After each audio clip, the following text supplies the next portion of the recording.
pulled out his own Atari. I said sorry, I'ma have to pass like Nash to Amari. Tiger up early on a Sunday, sinking birdies while the pigskin spinning through the air, tight and birdie. It's a TD, it's a TKO, a home run, it's a hat trick. Ain't no way to be an all-star without practice. So if you down to sacrifice your life for a draft pick, it's a pretty sweet position you can live in if you have those things in the air. If you got game, wiggle like you just don't care. If you got game, playing like you got no fear, then you got game. If you came here to win, yeah, you got game.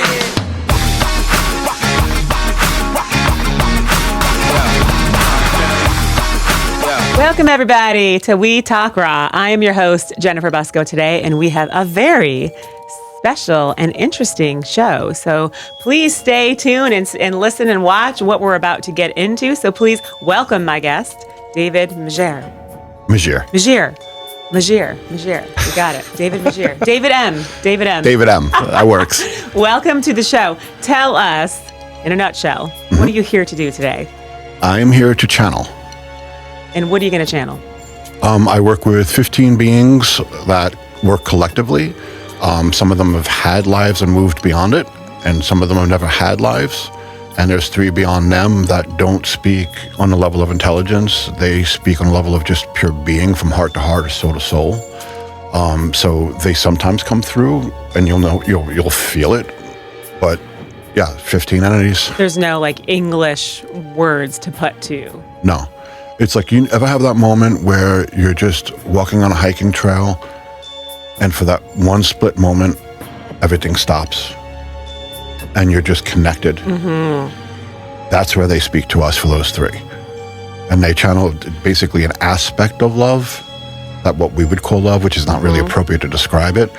But yeah, they're in that place of being. They've moved beyond the point of using intellect to express. Yeah, and I've heard too with this these sort of situations where it's to speak in English and associate with the human. Sometimes they can't lower their vibration that much. And not saying we're all vibrating low, but this is a lower vibrational place compared to heaven or other places and dimensions that are pure love. No, you're absolutely right.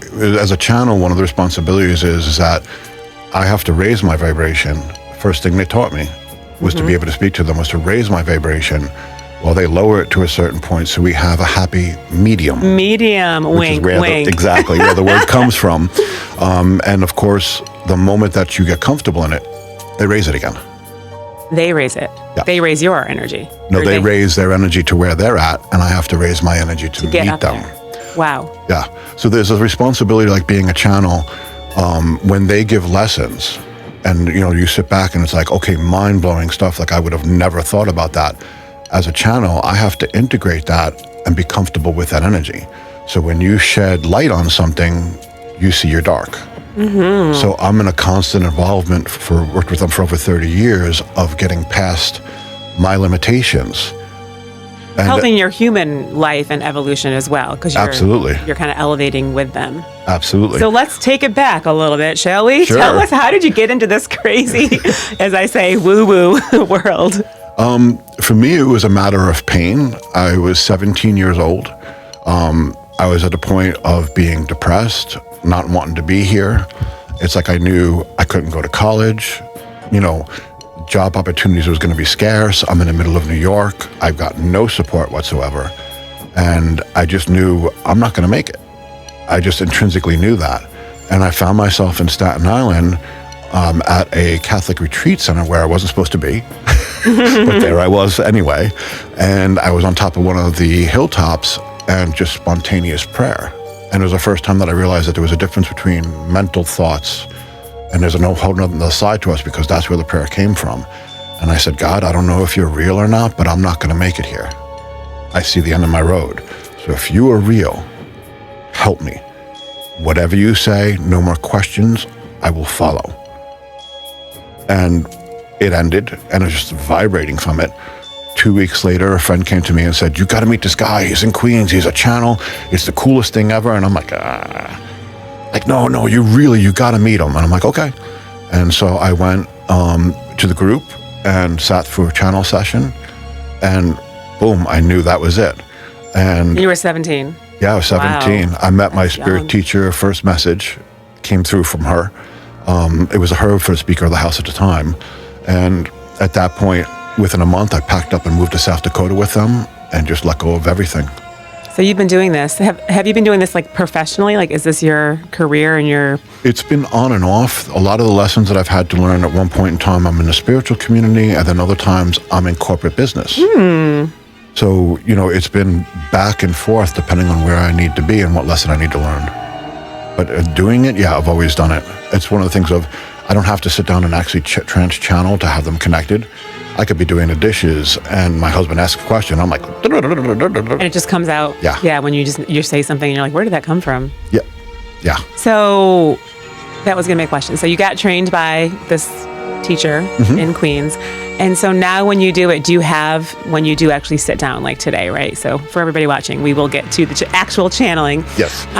Do you have like a thing, like a ceremony that you do or a way to ground yourself, or does it just come through spontaneously, or both? It comes through spontaneously. I do what I call hypnotic suggestions, so that when I say the words, it's like all parts of me is ready to surrender. So like you move aside, sort of thing. Yeah. Like your humanness. Yeah. Yep, exactly. It's one of the agreement you make for, it's like, okay, well, this part's upset about that. Well, what about this over here? But when the words are spoken, all parts know it's time to serve. Step out of the way.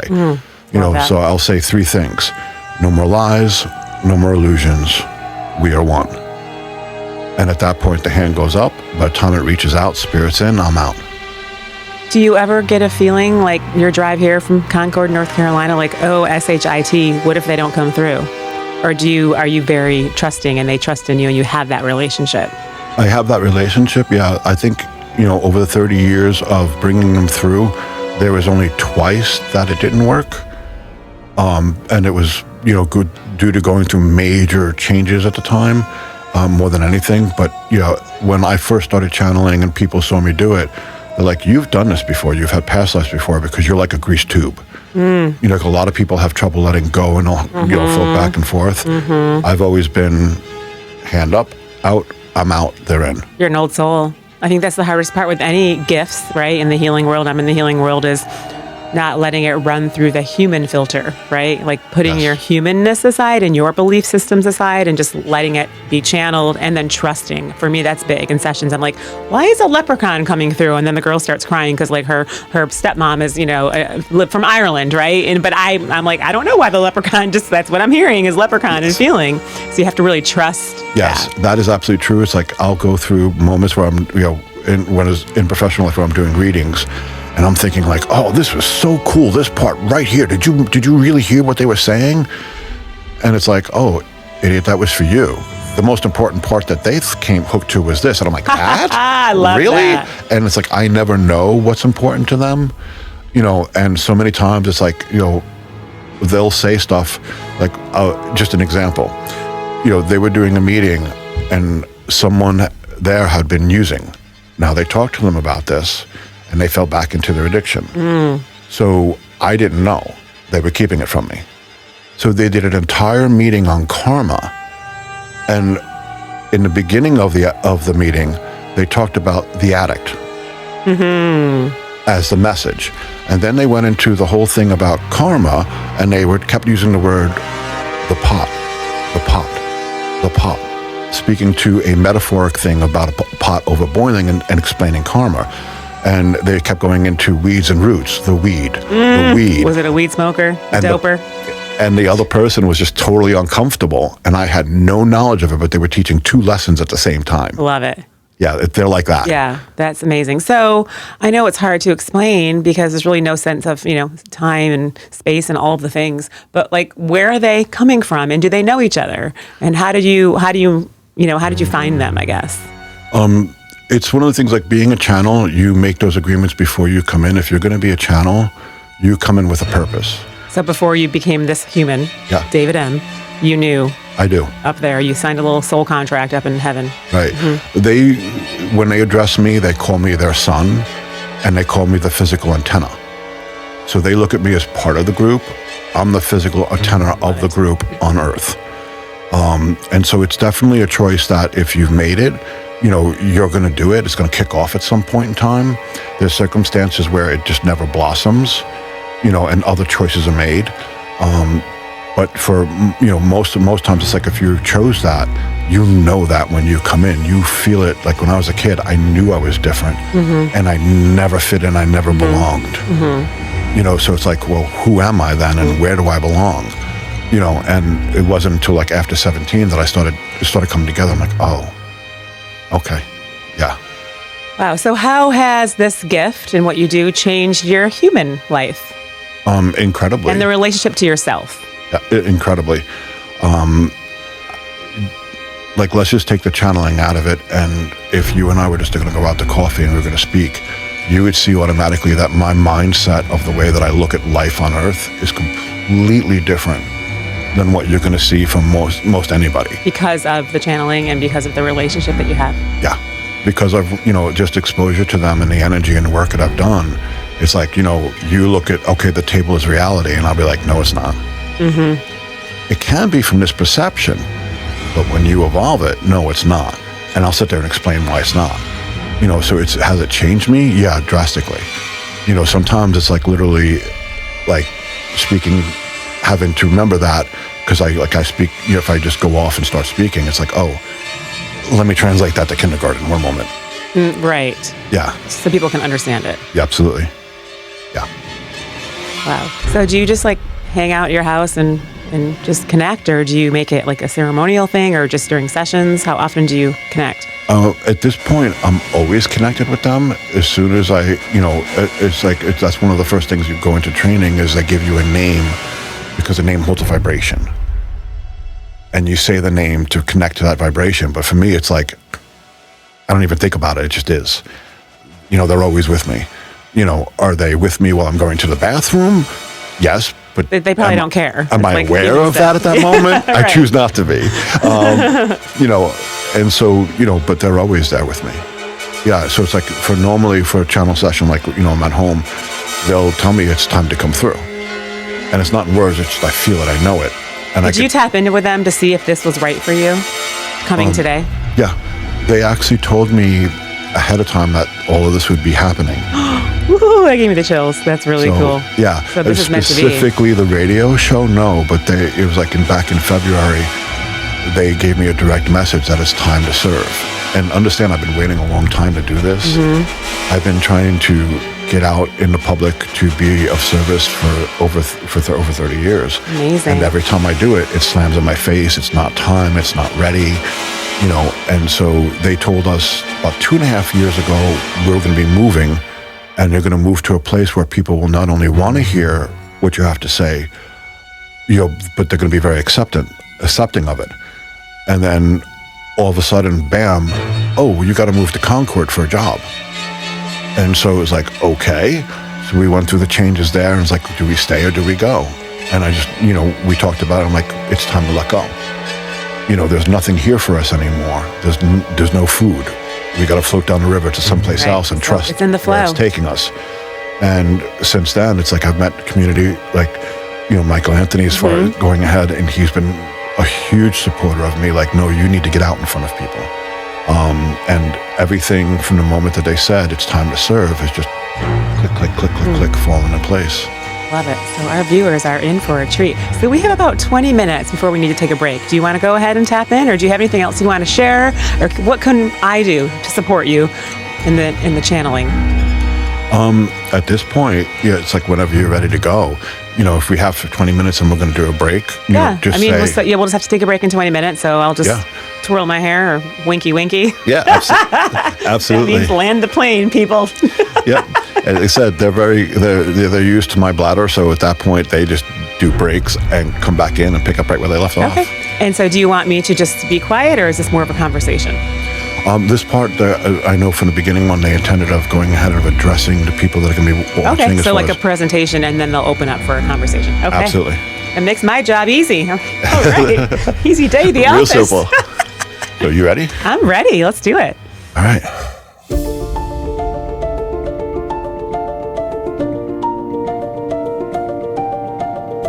No more lies, no more illusions. We are one. Greetings, brothers and sisters. Our name is Nathiel. Though, if that gives you trouble, again, Miss Jennifer. You may call us Nathiel to make it more simple.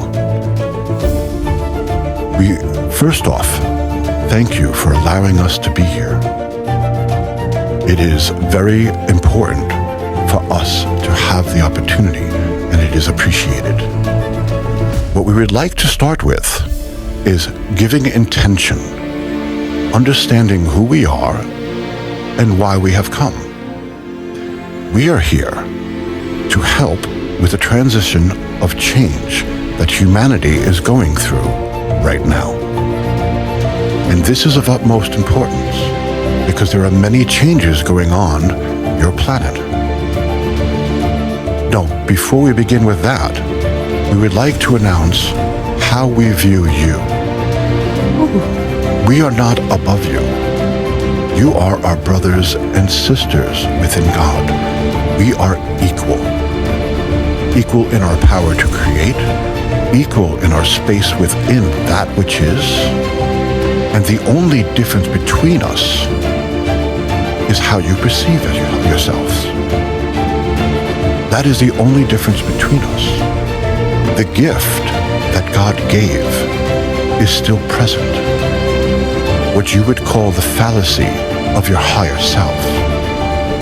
It is part of your mind.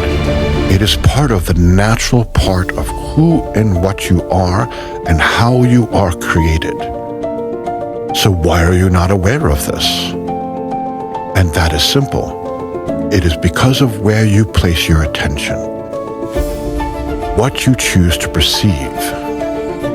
And there are techniques called turning this telescope around.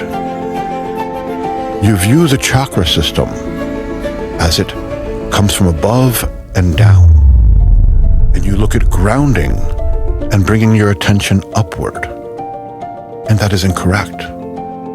You are upward. You are your higher self. You are within God, choosing to have a physical experience.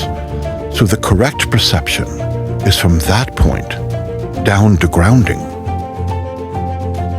Because with that being correct, what other questions would you have? There would be the enjoyment of physical experience. And that is the purpose of the vehicle you have before you. It is why you came. It is why you are here. But currently, you are stuck within the misperception of the goals, the games, the achievements, what you must learn in order to be worthy of what God already gave. And so we will sum that up by saying, everything you have now is exactly what you'll have when you liberate. The only difference is how you perceive it. That is the key. That is the trick. You have everything you already need. You have everything that you already are. You do not require a blessing. You do not require approval. You do not require your DNA resequenced. What is required is work on the self of understanding your own mind, that which God already gave, and owning with responsibility your perceptions, so that you may right your mind through misperception to perception, so that the mind can work in the way that it was created to work. And now we wish to talk about our purpose in humanity now. We come at a time. We come to teach a new way of being. We come to teach the principles and lay out the tools one by one by one that has worked for us to heal our misperceptions, our separated minds into enwonement, to be able to enjoy and accept the gift God already gave. And it is important in timing that we are here. And in this, we wish to point to the New Age community.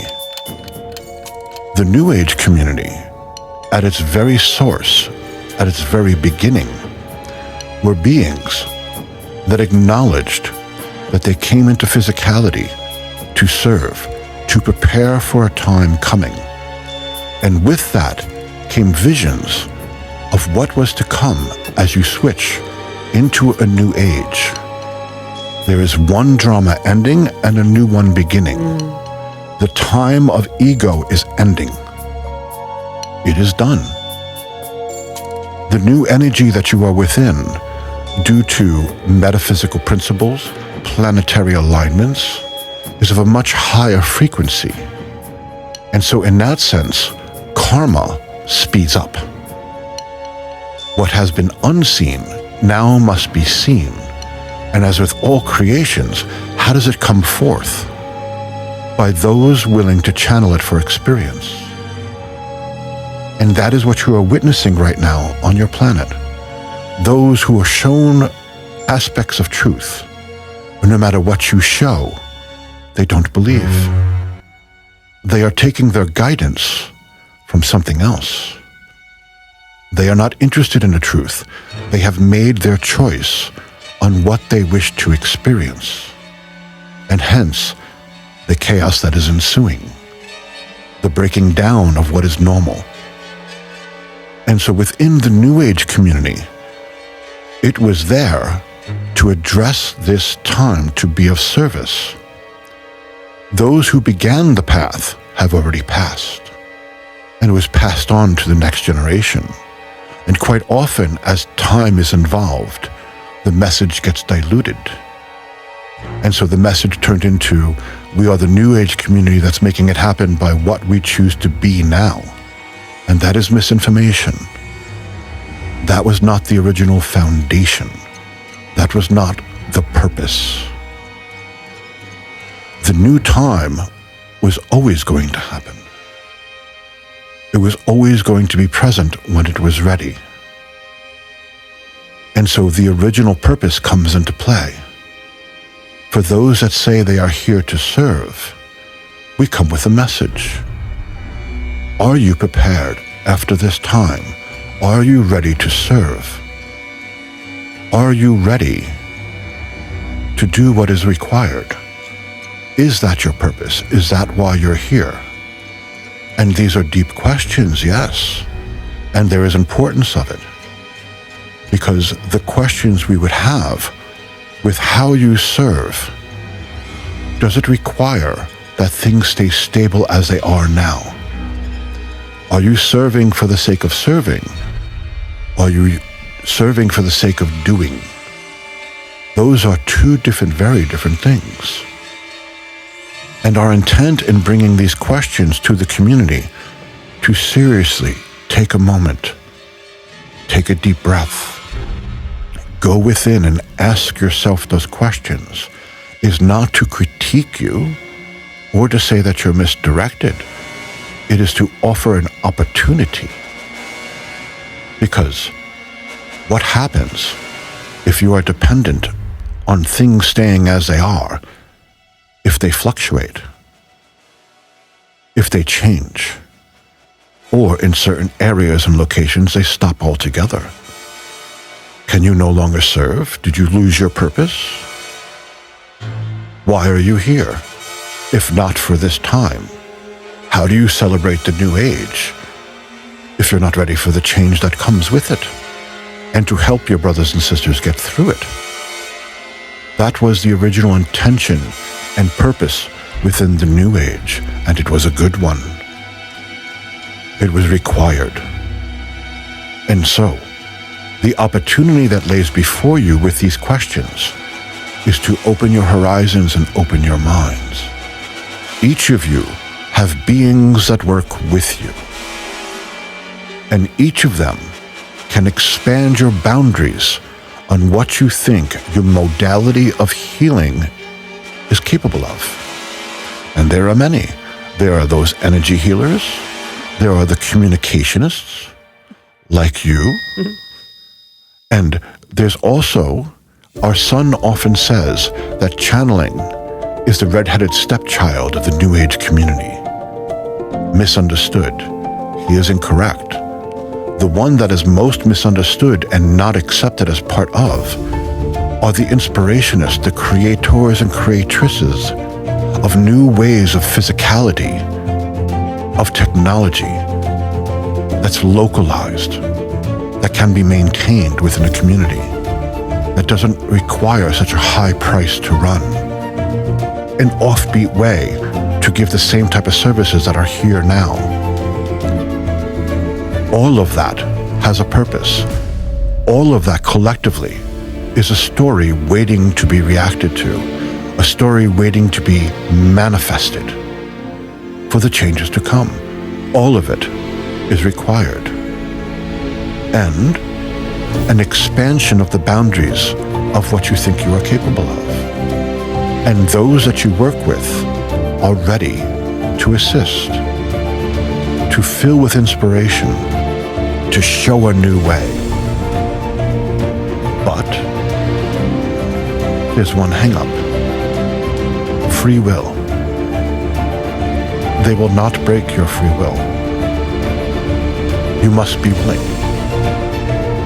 or they cannot help you. And so our point and intention in bringing this forward is to say, are you willing? Are you willing to step up and address the changes? Are you willing to expand beyond what you think your boundaries are, to clarify your purpose of that vehicle in front of us right now?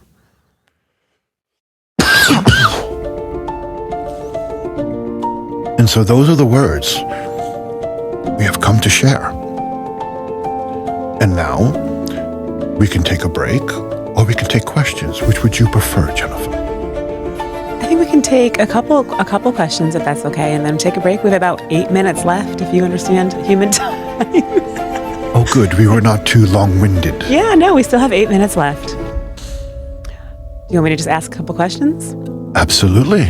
What questions do you have for us, sister? Well, you were talking about like where we're going as a consciousness, and I think that there is a lot of uneasiness and anxiety we can all sort of feel that the world collectively is just kind of maybe going in directions that don't feel super lovely.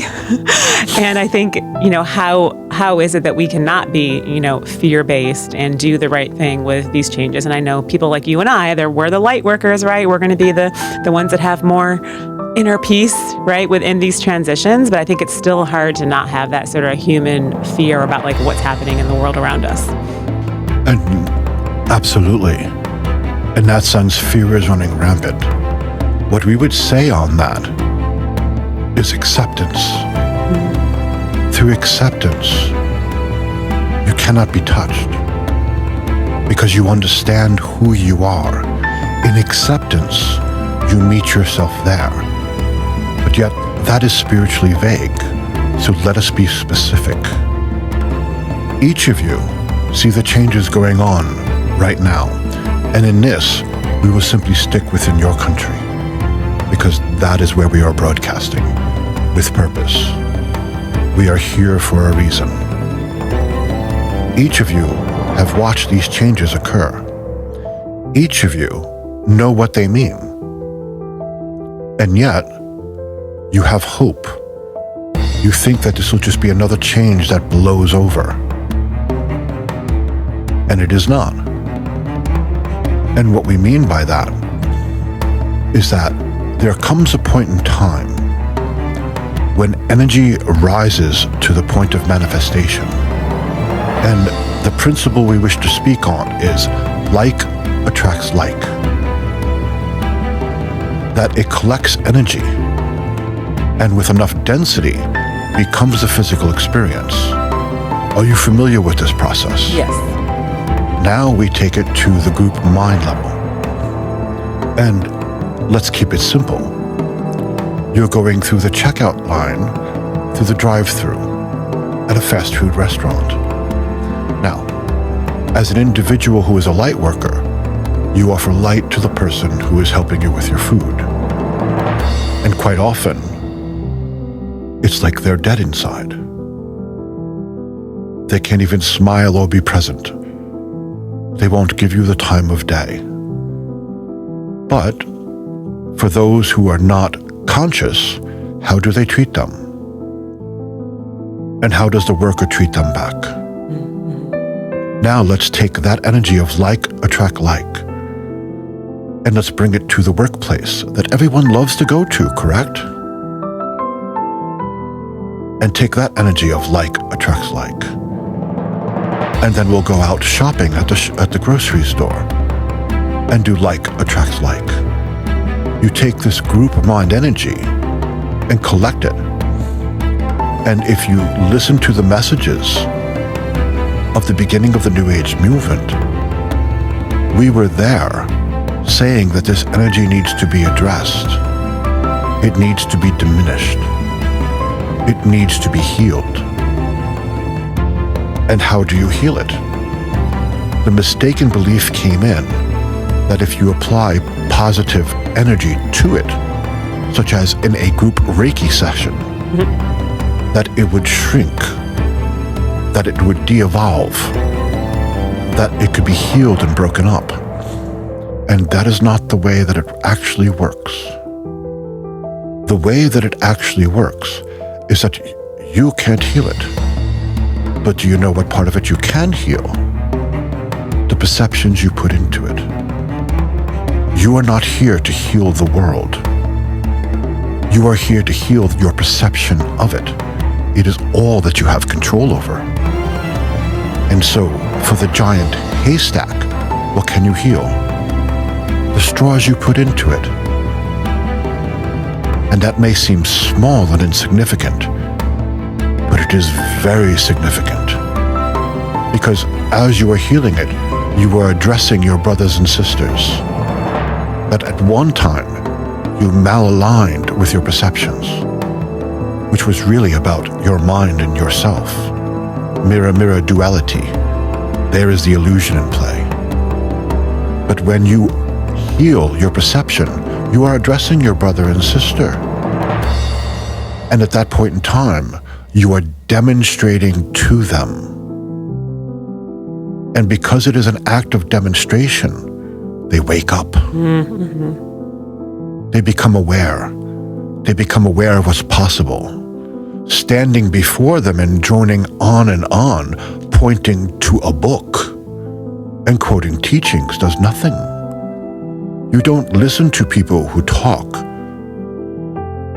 You become awake when someone demonstrates the teachings. And therein is the difference.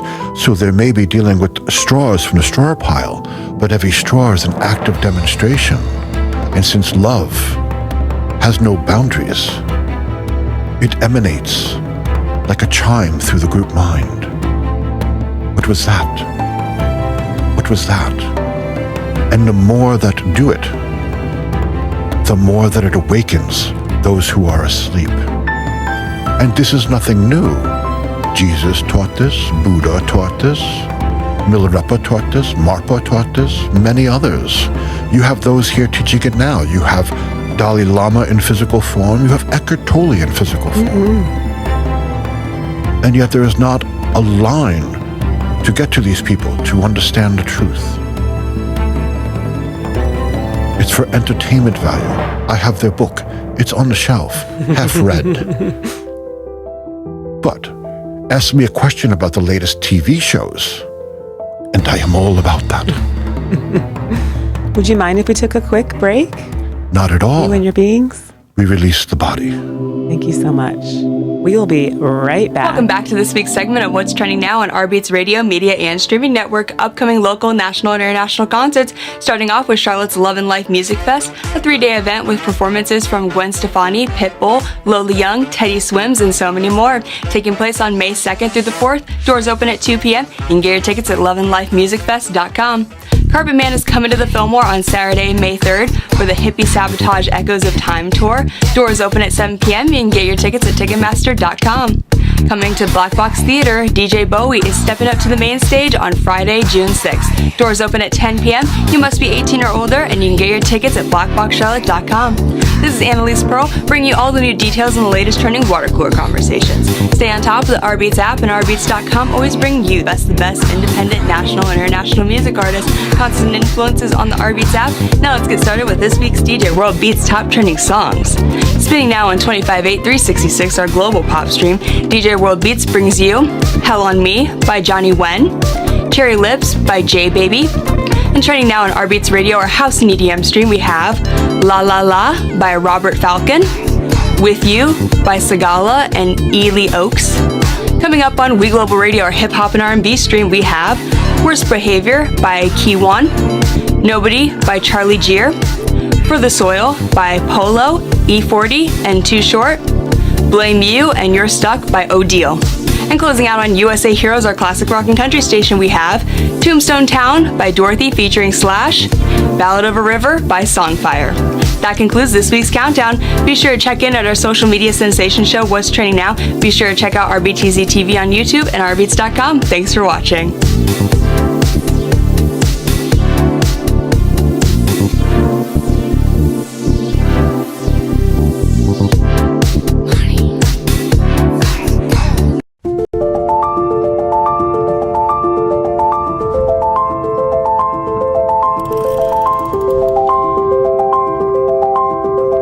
We're very honored to be here today and to form a partnership with Michael and bringing an American Hockey League team to Charlotte.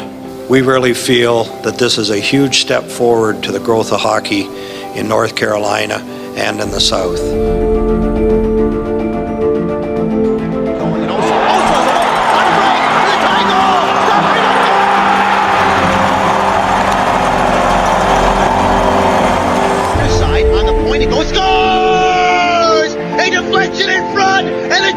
Win the series! This is my new home.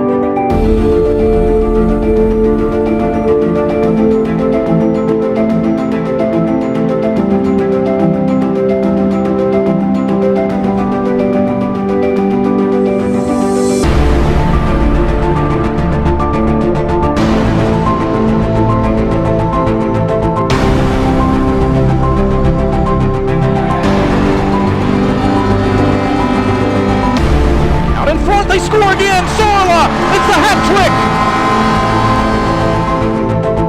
And Elkovich for the empty net! He scores!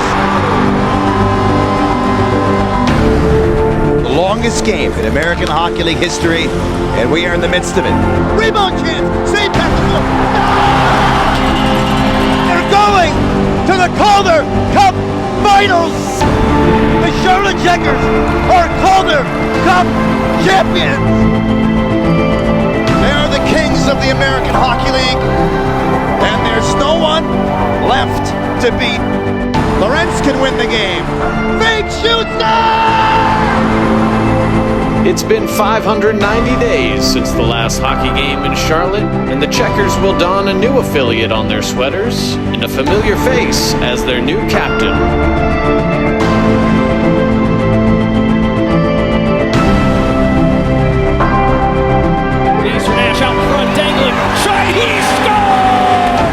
With a rebound, Carlson buries it. We're back tomorrow night.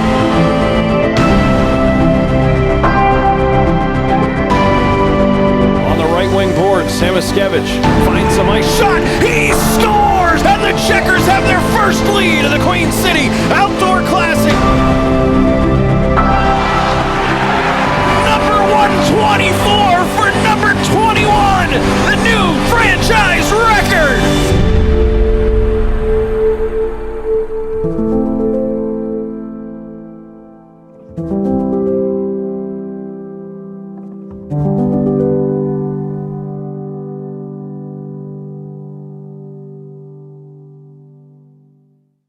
We are back, y'all. This has been a very interesting and enlightening show. I'm kind of like, I feel like my mind is like, woo, I don't even know how to process all the information that just came through. So thank you for doing that. So we're going to open up this segment with just a couple questions for you. Okay. David M.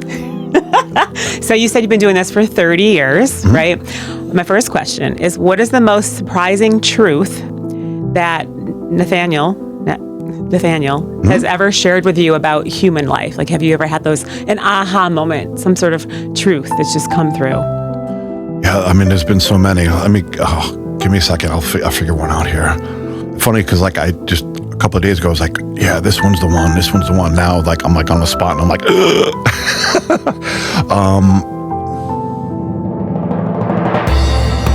I would say the biggest one that they shared with me was in meeting, and it was about our birthing process. We've got it all wrong, according to the way that they say it happens. They had shared that our birthing process doesn't end until we're 7 years old, is when we're considered born. And their point is that what we call liberation is a farce. You don't have to. Liberation in the sense of you move beyond the body experience. You need to leave the body in order for that to fully happen. But it's not that the leaving of the body, it's that you're no longer pulled to the human experience, so you don't come back, because again, like attracts like. If you're over there and you're constantly pulling on missing the human life, guess where you're going to get pulled towards? That's called karma. That's what we're here to work out, is the perceptions that draw us to this as truth, as real. Now, the way that they explained it is that when you're a fully awakened one, like the Buddha, like Jesus, like Eckhart Tolle, like the Dalai Lama, you're in a state of bliss because your thoughts and emotions aren't driving you. You're aware, present, at peace, connected. And we have those moments, like I said, when you go hiking and you have that moment and it's just bliss. That's meant to be 24/7. And the way that they explain it is when spirit comes into a body, and at that point, that's their point of perception, and you meet mommy and daddy, do you have to raise your vibration or lower your vibration to connect with them? Because understand, your spirit, you're a connected being, so your first impulse is what? Connect to the beings in front of you, mommy and daddy. Are you raising your vibration, or are you lowering your vibration to communicate with them? You're lowering it. And then once you finally make connection where they see you and you see them, and there's that interaction, then comes in the next game. That in order to maintain my approval, my connection with you, you have to meet my expectations. And so we're taught from kids that it's not God-given. It doesn't flow. There are rules.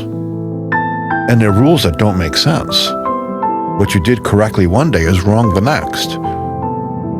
And then there's the examples of stealing people's powers for attention when we get older. So it gets complex really quick as far as looking at it of something so innocently of, hello, sister, to, what do I got to do to get approval? And I start wearing masks. The idea of wearing masks in society is at 7 years old, that's when you develop one to successfully start interacting with society, and that's when school starts, different things like that. But what that time period from 0 to 7 is actually meant for us as spirit to become adjusted to our vehicles as spirit and be in that center in that moment. And the person that was in a channeling meeting had asked, so wait a minute, are you saying that all of this is about getting back to point 0? And they replied, yes. All the spiritual paths, all the things that we think is highfalutin, that you have to achieve, you need these secret yogas, you need these secret teachings, you need to prove yourself worthy, is all bullcrap. You were meant to have that from the word go. That's the point of the vehicle, is to experience through that. I think that was the most, change your perception of what this is all about. And they said, imagine, they said, in the future, we're going to be the point where the spirit that comes in actually has to raise their vibration to communicate with the Ooh, I like that, because we're going to be vibrating high, the human. Yep, and they actually added something new to that. They said a lot of the souls that are here now that don't want no part of this are going to have to come back. And they said you can't escape your perception. You can't escape your karma. So you're going to have to undo it by seeing them as babies and what they're capable of. Wow. That's lots of changing going on, that's for sure.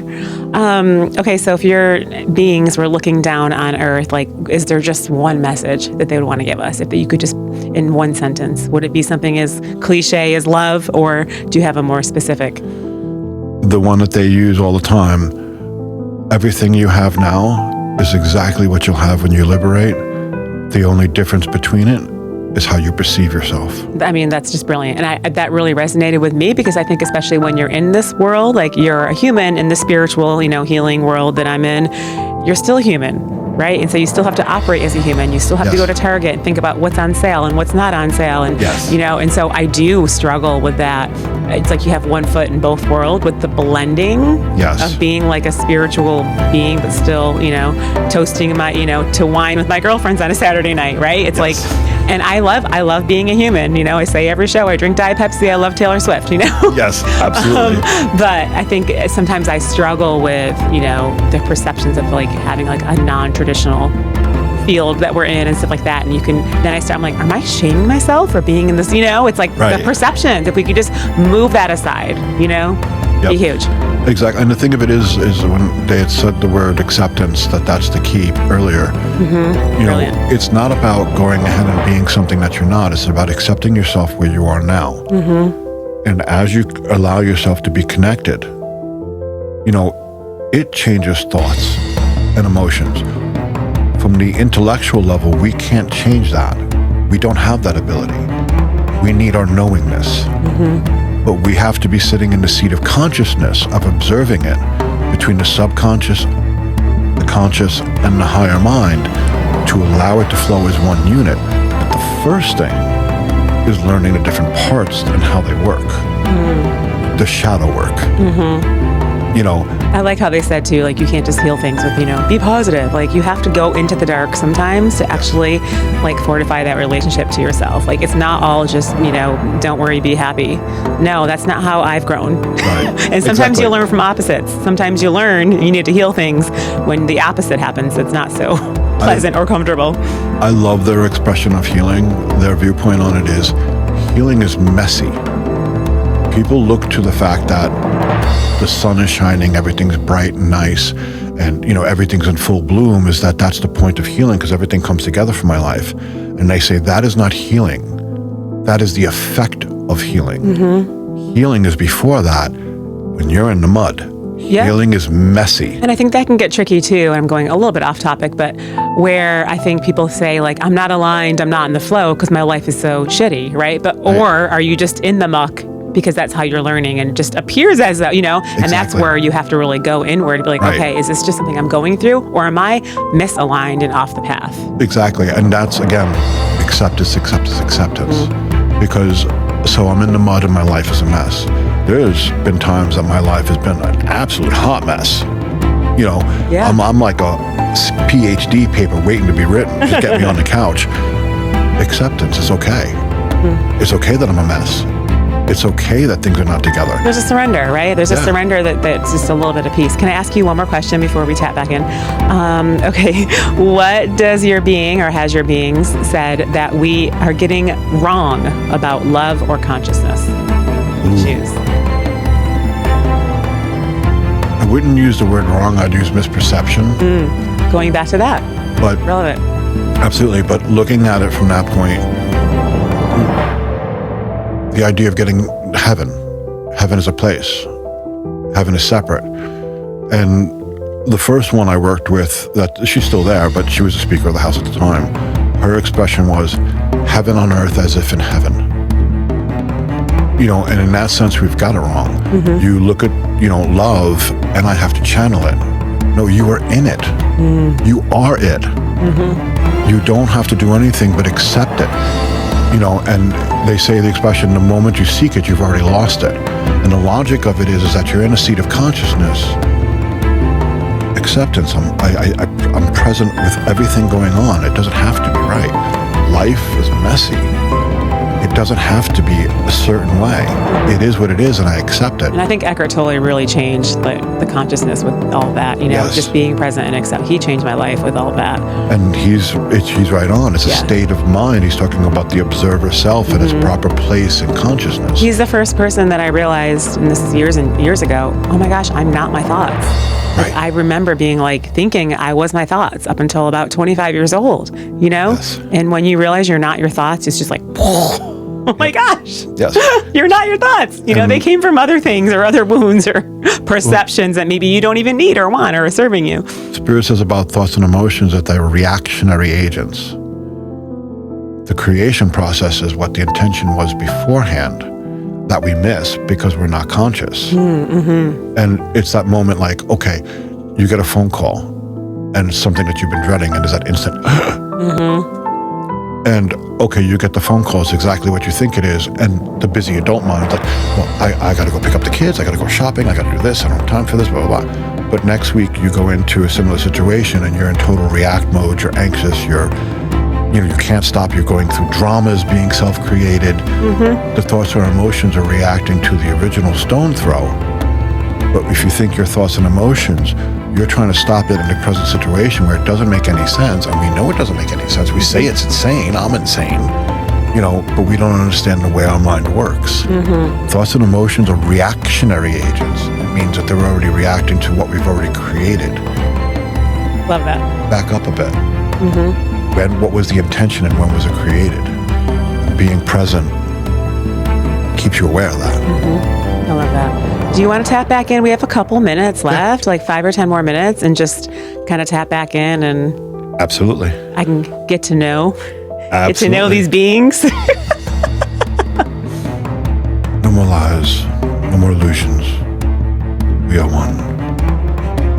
And we continue. Sister, what questions do you have for us? I think this one might be hard to answer, but where are you coming from? Are you on a specific dimension or planet? How can our human minds understand where you're coming from? Excellent question, and we love this question. We're grateful that you asked it. We would respond and say that we are here with you now. Everything is in the now.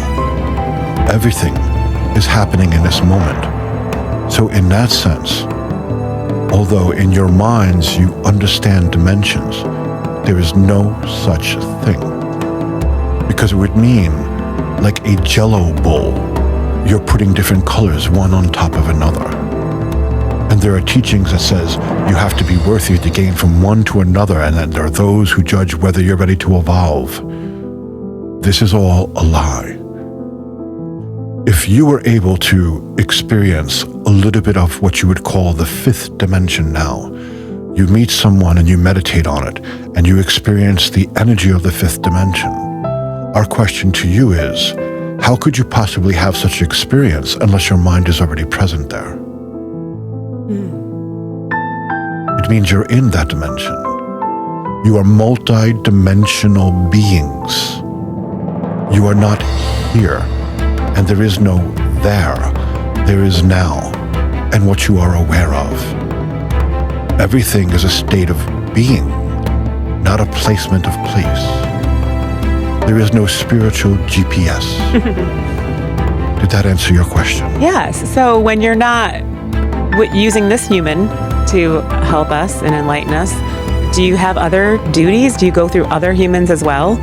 Or do you have jobs over there or here? Sorry, that just ruined the whole... I didn't mean over there. No, I heard what you said. And it takes some getting used to. We have two other beings that we work with. We work with our son in a past life simultaneously, and we work with another.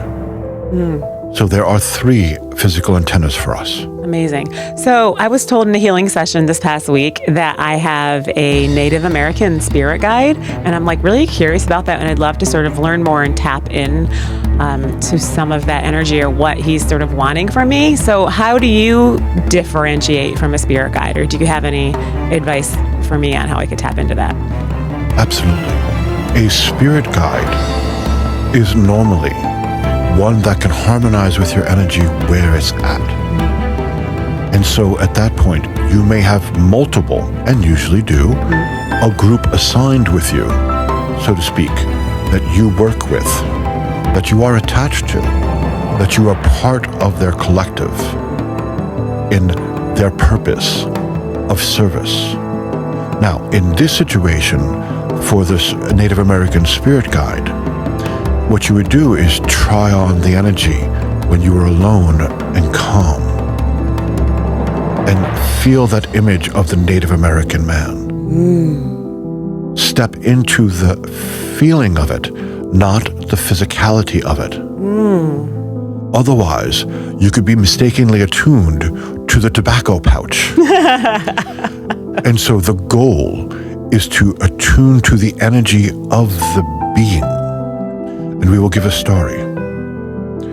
Our son, when he was younger, was at the point of sitting with other channelers who were young. And his teacher used to say, the worst thing that can happen is young channelers talking together alone. And so each of them were talking about their spirit guides. Mine is a Native American woman. Mine is a fierce warrior. Mine is this. Mine is that. Each one doing one-upsmanship. And our son sat there feeling incomplete because at that point in time, Woman of the Forest, his first guide that worked with him, did not ever tell him what she looked like. And so he had nothing to participate in the conversation. And so he goes home and sits at the altar and meditates and says, would you mind giving me an image of what you look like? And he tried to address it ever so humbly, but it was so obvious he was looking for something to compete with them for. And she responded and said, you will know me by energy alone. Conversation over. Wow, I love that. Now, the point of the story is that is our recommendation for you, is know them by energy alone. That is what matters. That is how you communicate. When we channel through our son, we are using his intellect.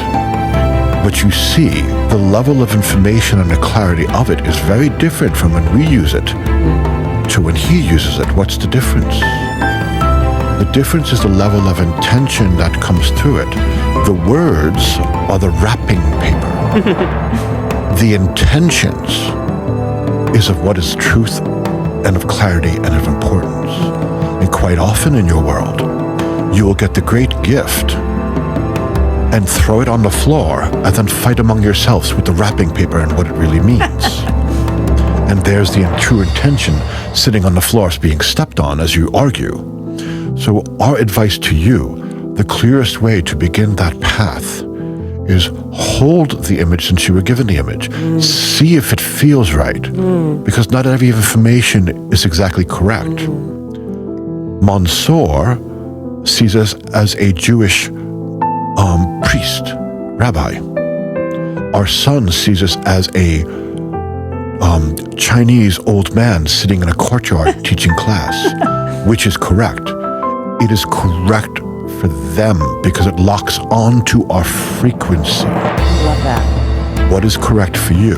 And when you get it, you meditate in that frequency. And you meditate in it again. And you're at the supermarket checking out, you tune in. You're driving, tune in. You're going to the bathroom, tune in. Tune in, tune in, tune in. Well, I love that so much because I have like a sort of a greenway area, which is just a beautiful land out back of my apartment. And I always tell my friends, I'm like, this is my land. Like, I know when it rains, what parts get, the mud puddles that happen. And I always feel like that Native American, like, this is my land energy when I'm back there. Like, I just love it so much. There's a tree that I'm just like fall in love with every day. So I'm wondering if it's like that energy is trying to come through of just that love of, like, gives me the chills when I'm talking. Like, I just love this land. I want to, like, get married under a tree back there. And it's less than a mile. It's not even a big, and I always say this, I'm like, this is like my indigenous land. This is where I belong. So I'm wondering if that energy is serving me in a way. And the answer is absolutely. Trees have more wisdom than you would realize. Love trees. Sit before the tree and tune into its energy. Oh, I do every day, honey. I love it. It gives a gift. It is how our son learned of the energy of God moving through everything, that he could witness it move through everything all at once. Love it. Because the trees are connected to it. Humans have an innate ability. When you connect to something, it shares your experience, and you share its. So when you connect to the tree, you see how they see, which is that, as our son would say, they are the biggest gossips that you ever met.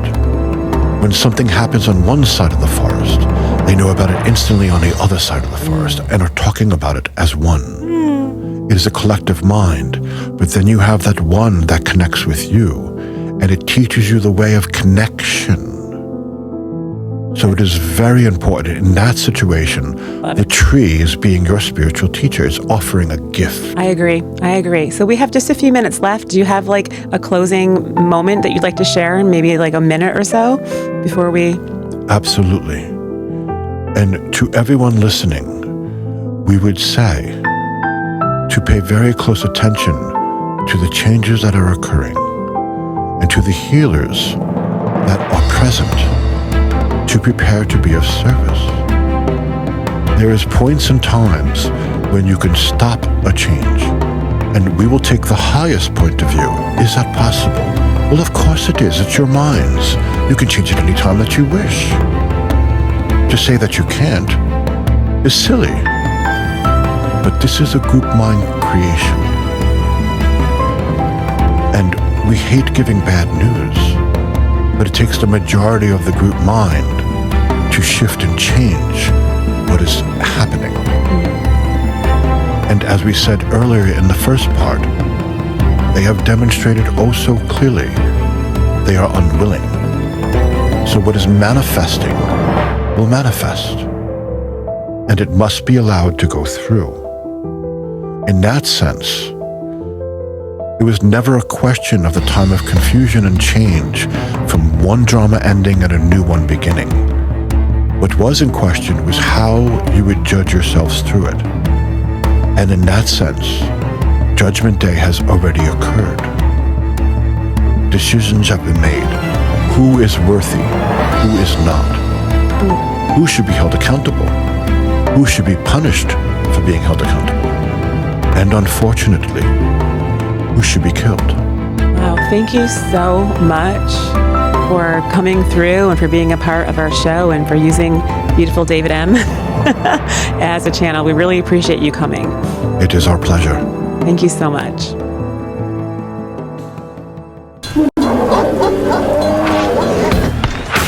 Yeah, 316. Got game and pulled out his own Atari. I said sorry, I'ma have to pass like Nash to Amari. Tiger up early on a Sunday, sinking birdies while the pigskin spinning through the air, tight and birdie. It's a TD, it's a TKO, a home run, it's a hat trick. Ain't no way to be an all-star without practice. So if you down to sacrifice your life for a draft pick, it's a pretty sweet position you can live in if you have some things in the air. If you got game, wiggle like you just don't care. If you got game, playing like you got no fit, and you got game. If you came